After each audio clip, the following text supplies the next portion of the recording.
Have you heard of this psychological pattern called imposter syndrome? It happens when someone doubts their acceptability in terms of their talents, skills, or accomplishments, and they have this deep sense that they are a fraud. Now, I've had friends refer to this experience, and I have certainly faced it myself. Every time I started a new job, I would be so nervous in the days or weeks leading up to my first day. I thought about how to present myself, how to dress, how to project confidence, when I felt the complete opposite. You see, I had this fear that my coworkers and employer would immediately see that I was unfit for the role. I had this feeling of dread that I somehow slipped through the cracks, and if they really knew me, they wouldn't value me or my work. Well, this phenomenon is not new or modern. Adam and Eve donning fig leaves to cover their nakedness might be considered the world's first imposters. The experience speaks to the source of our security. Is it in the acceptance and approval of others, or is our security in God? Today we explore the life of Jacob, someone well acquainted with imposter syndrome. He reflected a normal human effort to find that sense of security, love, and acceptance. Jacob's life also gives us an example of what it looks like to walk with God. God led Jacob, progressively revealing to him his true source of security. So let's start off in Genesis 25:21. When his wife Rebekah was barren, Isaac prayed to the Lord, and God answered his prayer. She became pregnant with twins who jostled inside her, prompting her to ask God what was happening. God told Rebekah that she bore two nations in her womb, that one would be stronger than the other, and that the older would serve the younger. In those days, as it remains in many cultures today, the firstborn son was given a double portion of the father's inheritance. The family line would pass through the firstborn. But in this prophecy, Jacob, the secondborn, was chosen to be the bearer of God's promise to Abraham. It was through Jacob's line that the blessing and promise of land and a nation would move forward. However, Isaac did not heed this prophecy. Instead, he favored his firstborn son, Esau. Esau grew up to be a hunter and outdoorsman, while Jacob, the younger, enjoyed domestic life and was Rebekah's favorite. The family drama, worthy of its own Netflix series, unfolds over food. Esau, returning from hunting, was consumed by his immediate desire of a tasty meal and sold his birthright to Jacob for a bowl of lentils. How hungry must he have been? And how could he have taken his birthright so lightly? Genesis 25:34 plainly states, "So Esau despised his birthright." The birthright was Esau's right to leadership within the family.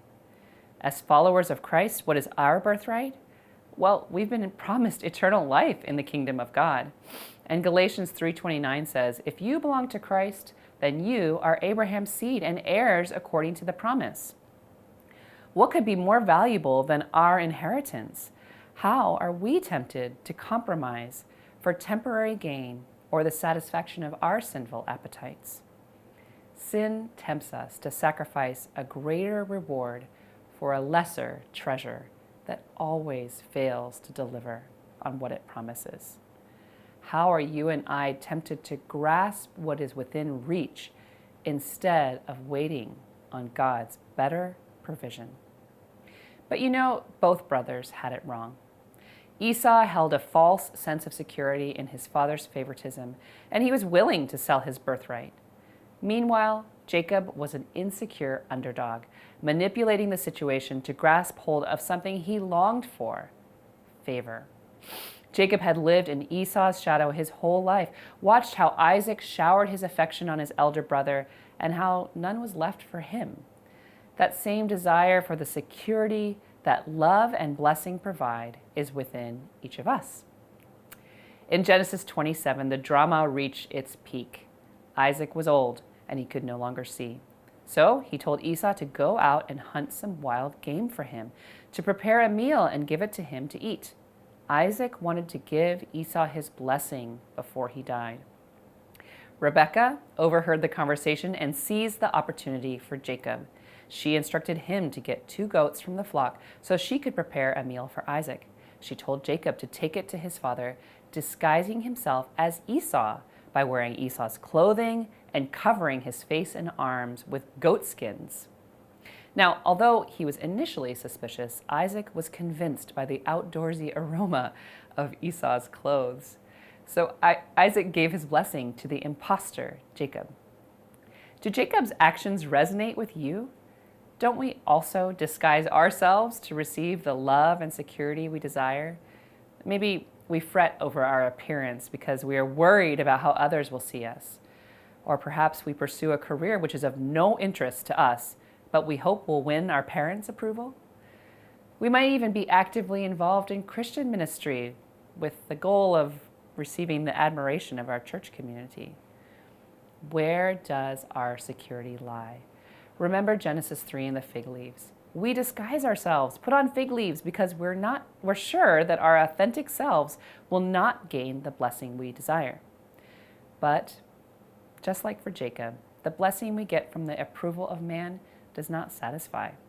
Just imagine what receiving those words of blessing may have felt to Jacob, who knew they were really intended for Esau. What he yearned for, he received, but I can only imagine it feeling disappointing. Just as Jacob left the room, Esau came in unaware, and they both discovered that Jacob had tricked them. Isaac was unable to bless Esau, and in his rage, Esau vowed to kill Jacob. Presumably, the walls of their tent were rather thin because Rebekah once again overheard and came to the rescue. She convinced Isaac to send Jacob to her family to find a wife from their people.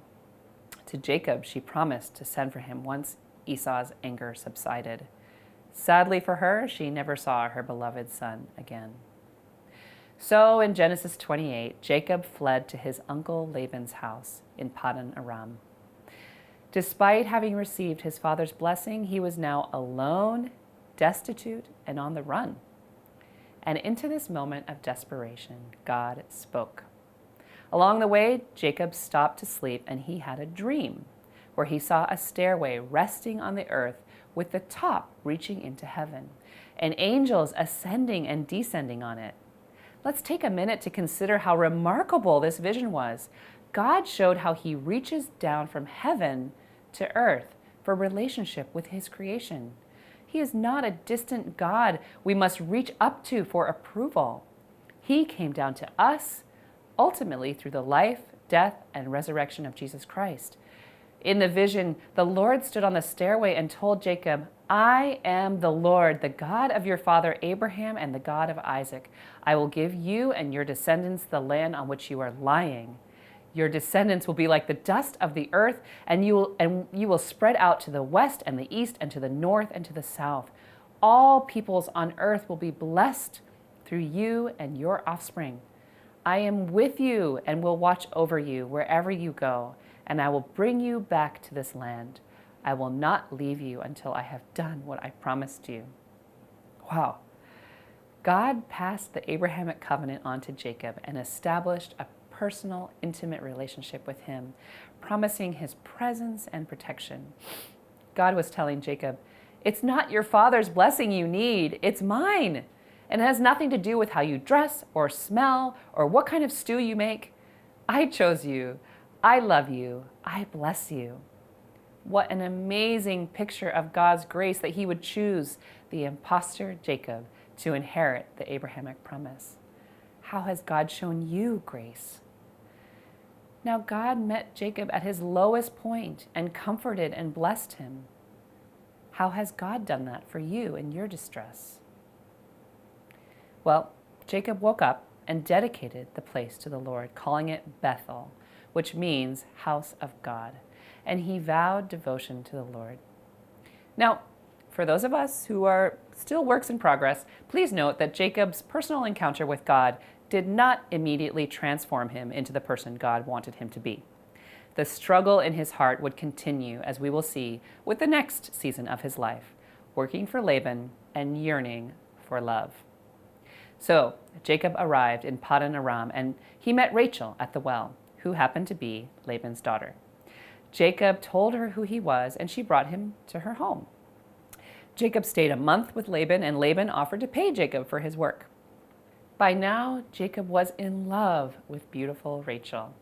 So he offered to work for 7 years if he could marry Rachel. One of the most romantic verses in the Bible, Genesis 29:20. So Jacob served 7 years to get Rachel, but they seemed like only a few days to him because of his love for her. Jacob was overwhelmed with longing for Rachel. Perhaps it reflects this deep-seated desire in his heart for love, approval, and acceptance. He was rejected and unloved by his father, despised by his brother Esau, on the run, but now he had a chance for romantic love. He was hoping that this love would satisfy the emptiness in his heart. Don't we do the same thing? Today's culture elevates romantic love as the ultimate goal of life. When our hearts are empty, we can place so much weight on finding that one true love. We can even end up with a misplaced hope of redemption and security through romantic love. Well, the 7 years finished, and Jacob reminded Laban of their agreement, and Laban arranged the wedding feast. When evening came, Laban brought his other daughter, Leah, disguised by her wedding veil, to Jacob, and Jacob unknowingly married her.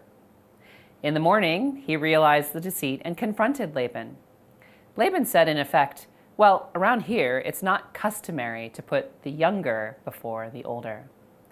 Can you imagine how those words would have pierced Jacob's heart, knowing he had deceptively placed himself ahead of his older brother, Esau? Now he knew what it was like to be lied to be exploited.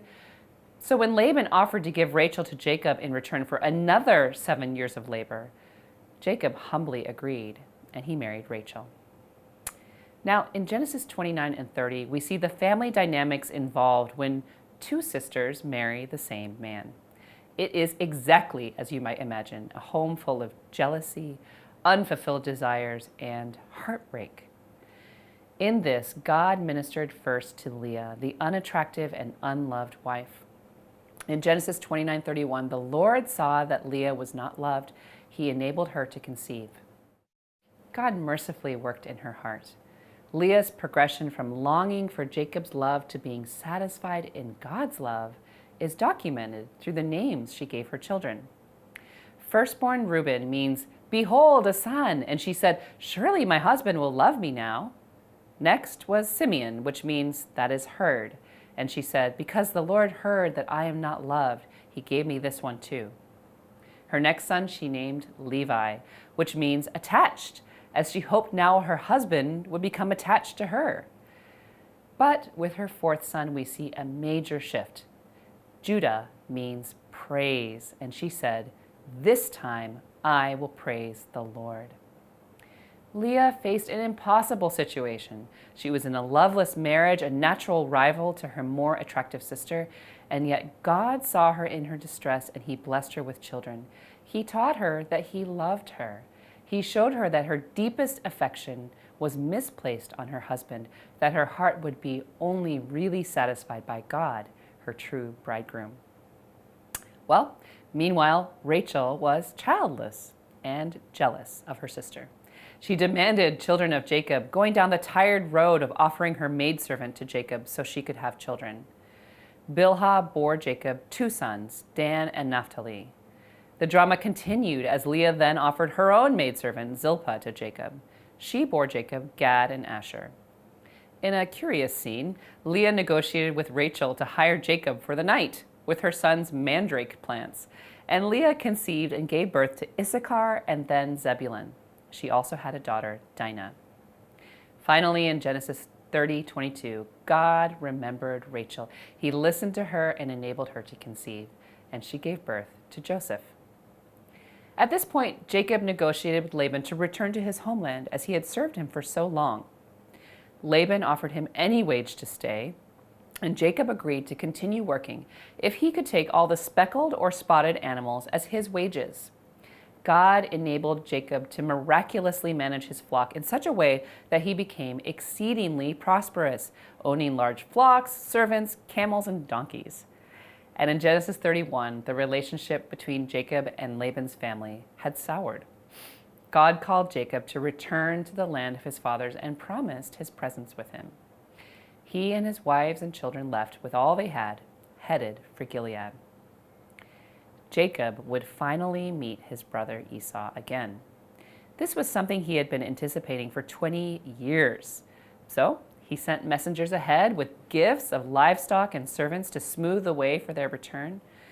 When the messengers returned, they told Jacob the troubling news that Esau was heading towards him with 400 of his men. This terrified Jacob, and he divided his people and livestock into two groups to keep at least one group protected. Jacob prayed for protection from Esau, reminding God of his promises to bless him and his descendants. He sent more gifts ahead to Esau, and then he spent the night in the camp alone. This next scene was the climax of Jacob's life. That night, Jacob was alone, and a man wrestled with him until daybreak. When the man saw that he could not overpower him, he touched the socket of Jacob's hip so that his hip was wrenched as he wrestled with the man. In verse 26, the man said, "Let me go, for it is daybreak." Despite the pain of his injured hip, Jacob held on to the man and said he wouldn't let go until he blessed him. The man asked him his name. He told him Jacob.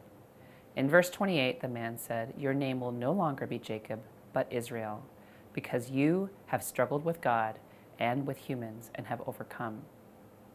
Jacob recognized that he had been wrestling with God, and he called the place Peniel, because I saw God face to face, and yet my life was spared. All of Jacob's life he had been wrestling with Esau for his father's blessing, wrestling with Laban for favor in his work, wrestling for the blessing of marriage to Rachel. And as he wrestled with God, he finally realized that God's blessing was what he had needed all along. We will never know ourselves properly or see our circumstances clearly until we have also wrestled with God, until we struggle with him to make him the center of our lives. Along the way, like Jacob, we might also experience pain, because God picks apart the areas of our lives where we are placing our security and reminds us that he alone can meet our deepest needs. We have to wrestle against our sinful hearts and put God in his rightful place. Only then will we experience the true joy of security in him. The next day, Jacob looked up and saw Esau coming towards him with his 400 men. He went ahead and bowed down to the ground 7 times as he approached his brother, but Esau ran to meet Jacob and embraced him. He threw his arms around his neck and kissed him, and they wept. What a picture of restoration and reconciliation. Have you ever had a conflict with someone that seemed insurmountable? Words were said that couldn't be taken back, actions taken that wounded deeply? In Jacob and Esau's reconciliation, we see fatal wounds healed and murderous plots vanished. Undoubtedly, Jacob's humble and generous approach towards Esau worked in his favor, but I believe his prayer and submission to the Lord had a bigger impact on their happy reunion.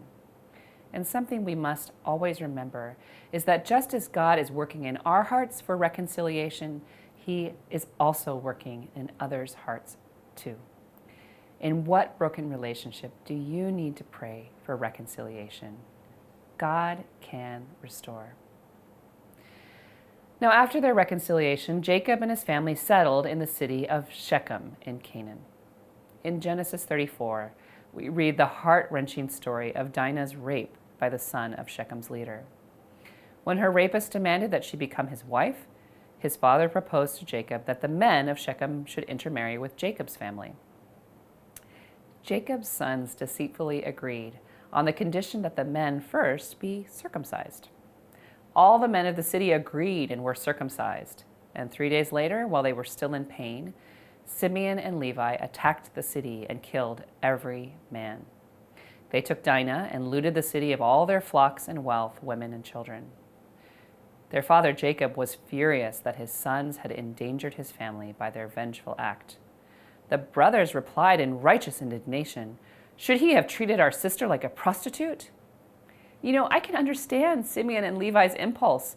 When I am wounded or offended, I want to make someone suffer. What Simeon and Levi should have done was hold the rapist accountable for his sin, but in their thirst for vengeance, they unjustly murdered all the men of the city. The Levitical law of an eye for an eye was later given to limit such excessive vengeance. Moreover, Simeon and Levi abused God's holy covenant of circumcision for their own schemes. What was intended as a sign of God's family set apart became a weapon of unrighteous judgment. Well, in the aftermath of this bloody devastation, God told Jacob to go back to Bethel, where he had first encountered him. Jacob called his family to rid themselves of all foreign gods they had and go to Bethel together to build an altar to God. They went, and God again appeared to Jacob and blessed him. The family moved on from Bethel, and along the way, Jacob's beloved Rachel died while giving birth to Benjamin. This completed the 12 sons of Jacob, who became the 12 tribes of Israel. They continued to travel, and at one point, Jacob's eldest, Reuben, slept with Bilhah, an act of disrespect and rebellion against his father, which would later disqualify him from the firstborn blessing. Finally, Jacob returned to his father Isaac, who lived to 180 years. Esau and Jacob buried him. In Genesis 36, we see Esau's lineage. Unlike Jacob, Esau married Canaanite women and Ishmael's daughter. Esau became the father of the Edomites, a rival nation to Israel, just as was prophesied to Rebekah. Jacob's story doesn't end here, but the focus of the rest of Genesis shifts to his sons. So what can we learn from Jacob's life?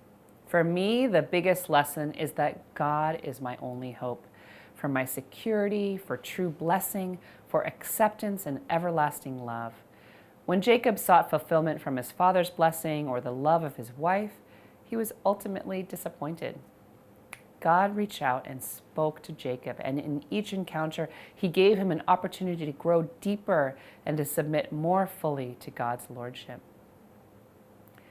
How can a holy, perfect God provide that kind of security to us sinful humans? Because in a reversal of Jacob's deception of Isaac, Jesus put our dirty, unrighteous clothes on himself and gave us his righteous robes to wear.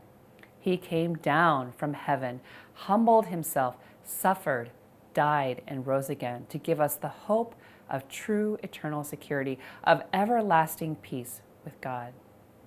When we seek security in anything other than God, we are going to struggle with imposter syndrome, convinced that any day now the world will know that we're unacceptable. Whatever security we hold on to is going to disappoint us. Where is our security? Is it in family, wealth, education, the approval of man? Is it in the love of others? Jesus said, "Seek first his kingdom and his righteousness, and all these things will be given to you as well." Just as Jacob called his family to turn from their foreign gods, we must confess and turn from these false gods of security and pursue the God who sees us, who wrestles with us, and whose blessing is everlasting. Only then can we know true security.